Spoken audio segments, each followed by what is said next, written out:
मेरा नाम हर्षकांत, कक्षा 11वीं का छात्र हूँ। तमाशा को मैं थैंक यू कहना चाहता हूँ। ये मेरा फर्स्ट इवेंट है, कोई गलती हो जाए तो क्षमा कीजिएगा।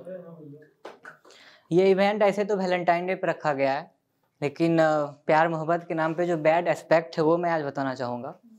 प्यार से शुरू करके जो ख़त्म होता है गलत से, वो मैं बताना चाहूँगा। नॉर्मली अगर हम अपने पेरेंट्स से बोले या कोई बोले कि हमें प्यार हुआ है, तो पहला जो रिएक्शन आता है कि हमारा बच्चा बिगड़ रहा है। अगर ऐसा कुछ आएगा तो टाइट हो जाएगा। अगर ऐसा है तो जरूर कुछ ना कुछ, अगर ऐसा है तो जरूर कुछ ना कुछ गलत है। तो मैं वही कहना चाहूँगा, मानिए कि एक लड़का और लड़की है। लड़का अपने ख्वाबों में कुछ सोचता है ऐसी होनी चाहिए, और सडनली वो कहीं पे देखता है ऐसा। लेकिन लड़का चाहता है कि मेरी पहली मुलाकात कैसे हो, कैसे मेरी बातें हो। तो वो खुद से सवाल कुछ पूछता है। वो सवाल है, क्या हो तुम? मेरी बरसों का ख्वाब या मेरी जिंदगी की हकीकत हो तुम? मेरी बेइंतहा चाहत या सिर्फ एक नादान सी हसरत हो तुम? एक सुलझी हुई किताब या एक उलझी सी पहेली, दुनिया का अजूबा या खुद में हरकत हो तुम? बताओ क्या हो तुम? समंदर की शांत लहरें या अपने ही आप में कयामत हो तुम? न टाल सके वो बला या बख्शी हुई हिफाजत हो तुम? एक बेशकीमती तोहफा या मेरी अमानत हो तुम? इस कुदरत का एक हिस्सा या खुद में एक कुदरत हो तुम? अब बता भी दो, क्या हो तुम?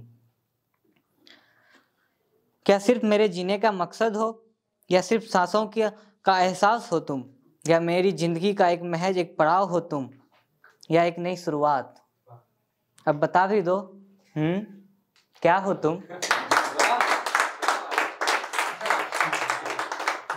उस लड़के का ना भाग्य बहुत अच्छा होता है। नेक्स्ट डे उसी लड़की से मुलाकात होती है। वो खुद को रोक नहीं पाता और क्या पढ़ता है, खुदा का भेजा मर्जी है तू या मेरी लगाई हुई अर्जी है तू?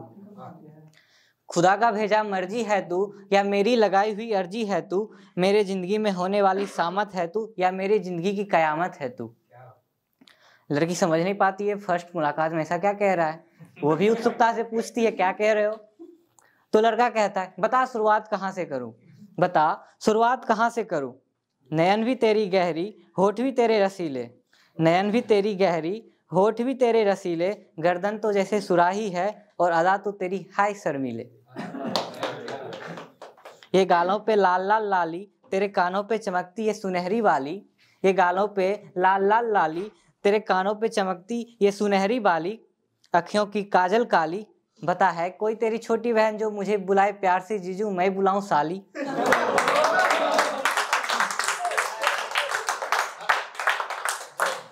यहाँ तक बात आते आते लड़की को भी लड़के से मोहब्बत हो जाती है, और आगे का जो लाइन है वो लड़की पूरा करती है। दिन चाहे रात हो बस एक ही बात हो, दिन चाहे रात हो बस एक ही बात हो, मिल जाए तू अगर फिर चाहे बरसात हो। दिन चाहे रात हो बस एक ही बात हो, मिल जाए तू अगर फिर चाहे बरसात हो। तेरे हाथों में मेरा हाथ हो, प्यार भरी सारी रात बस मीठी मीठी बात हो। मैं लूं करवटे और तू भी मेरे साथ हो। एक लड़की अगर अपने किसी को करीब आने देती है तो जरूर उस पर बहुत ज़्यादा ही बिलीव कर रही है, और वो कुछ आशा करती है लड़के से कि मेरे साथ रहे। दिन चाहे रात हो बस एक ही बात हो, मिल जाए तू अगर फिर चाहे बरसात हो। तेरे हाथों में मेरा हाथ हो, प्यार भरी सारी रात बस मीठी मीठी बात हो। मैं लूं करवटे और तू भी मेरे साथ हो, और मेरे जीवन भर का बस तेरा ही साथ हो। आखिरकार वही हुआ जो आजकल चल भी रहा है, रिलेशनशिप के नाम पे एक तरह से फिजिकल होना और छोड़ देना, नए तरफ फिर जाना। लेकिन लड़की के मन में शिद्दत वाला प्यार था, वो टूट जाती है खुद में ही, और वो टूट जाती है खुद में। और जो वो आगे कहती है वो कहीं ना कहीं अभी का सच्चाई भी है, वो जरा सुनिएगा। समंदर ना झील होगा, पंडित ना फकीर होगा। समंदर न झील होगा, पंडित न फकीर होगा। एक समय आएगा ऐसा जब सब कुछ चाहिए सिर्फ शरीर होगा। माँ बहन को झेलनी शर्मिंदगी होगी, बाकियों की हवस से भरी जिंदगी होगी। हर तरफ काला बादल कोहराम होगा, सड़क चौराहे पर दरिंदगी सरेआम होगा। सबके मुंह में राम राम होगा, सबके मुंह में राम राम होगा, फिर भी सबके मन में लालसा, ईर्ष्या और काम होगा, और इसी तरह इंसानियत बदनाम सरेआम होगा।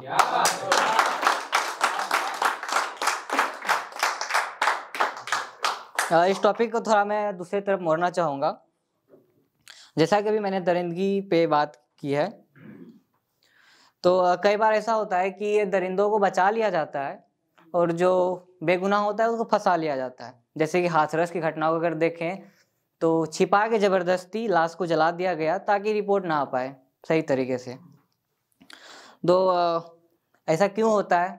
अगर कोई जबरदस्ती किसी को, बेगुनाहों को अगर फंसा दिया जाए तो उसके फैमिली के साथ क्या होता है, और सरकार जो छिपा रही है कहीं ना कहीं वो गलत कर रही है।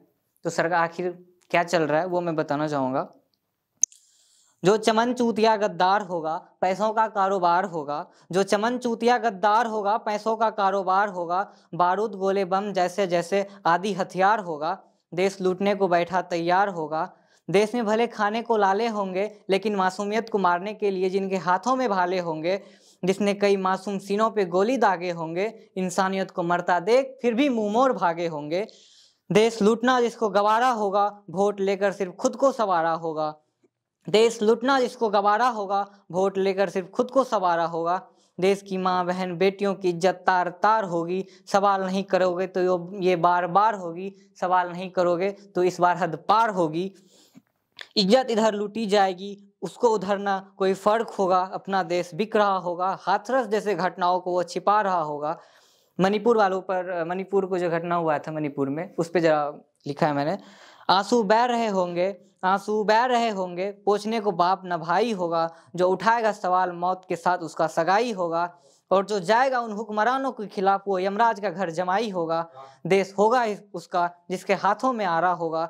देश होगा उसका जिसने इंसानियत सीना फाड़ा होगा।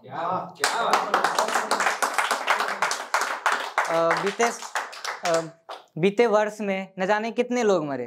ट्विटर पे ट्वीट आ रहा था कि हिंदू मर रहे हैं, मुस्लिम मर रहे हैं, दलित मर रहे हैं, ब्राह्मण मर रहे हैं। लेकिन ऐसा ट्वीट शायद ही देखने को मिला था कि हिंदुस्तानी भाई मर रहे हैं।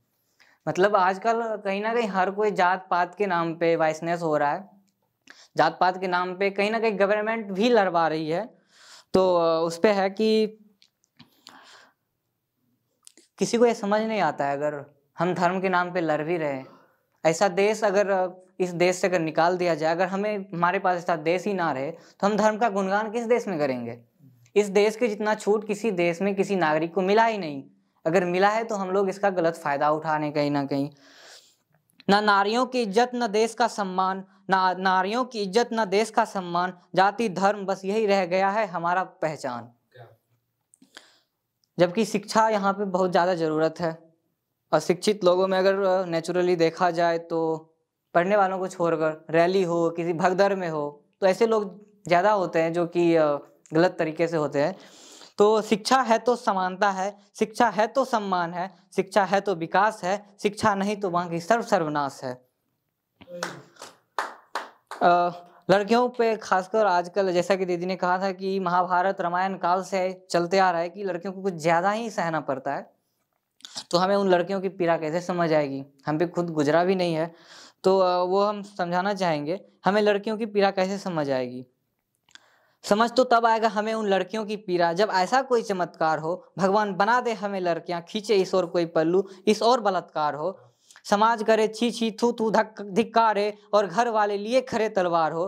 तिल तिल मरती है लड़कियां, दिन प्रतिदिन होता अत्याचार है। समझ तो तब आएगा हमें जब हम जिए जिल्लत की जिंदगी और हम पर अत्याचार हजार हो। और समझ तो तब आएगा हमें जब हम खुद उस उत्पीड़न का शिकार हो। कहते हैं कि स्त्री अगर मर्यादा में है तो अच्छा बात है। यदि मर्यादा में रहने से स्त्री का सम्मान है तो स्त्री का सम्मान करना एक पुरुष का मर्यादा भी है। जैसे कि आजकल गुनहगार को फंसा लिया जाता है, मतलब बचा लिया जाता है, और जो गलत नहीं होते हैं उसको फंसाता है, और जो गलत होता है वो बचा लिया जाता है नॉर्मली, बस इसीलिए कि किसी बड़े पैसे वालों का या पॉलिटिशियन से रिलेटेड है। तो उस पर हम कहना चाहेंगे, अगर जो फंस जाता है बेगुनाह, उसके घर वालों पे क्या होता है? उसके भी बीवी बच्चे माँ बाप होते हैं, तो क्या होता है? अरे उस माँ का क्या जिनकी ममता आंखों से बह रही, उस माँ का क्या जिनकी ममता आंखों से बह रही, उस भाई बहन का क्या जो भाई वियोग से आ रही, उस स्त्री का क्या जिसका सिंदूर पानी बन बह रही, उस बाप का क्या जिसका गर्भ धूमिल हो रहा, आज उसका बेगुनाह बेटा बलात्कारी के लिस्ट में शामिल हो रहा, उस पायल का क्या जो नहीं कर पाएगी अब छुन छुन, उस मासूम बच्चों का क्या जिसे भविष्य में बुलाया जाएगा एक बलात्कारी का खून, अरे उस मासूम आदमी का क्या जो बेवजह से रहा एक बेबुनियाद जुल्म। अगर हमें कुछ अच्छा करना है या सही इंसान बनना है तो एक सिंपल सा फॉर्मूला है कि अगर जीतना है या अच्छा बनना है तो शतरंज का वजीर और जिंदगी का जमीर हमें मरना नहीं देना चाहिए। अगर जमीर मर गया तो फिर इंसान हम नहीं रहेंगे। धन्यवाद, हमको सुनने के लिए आप सभी का धन्यवाद।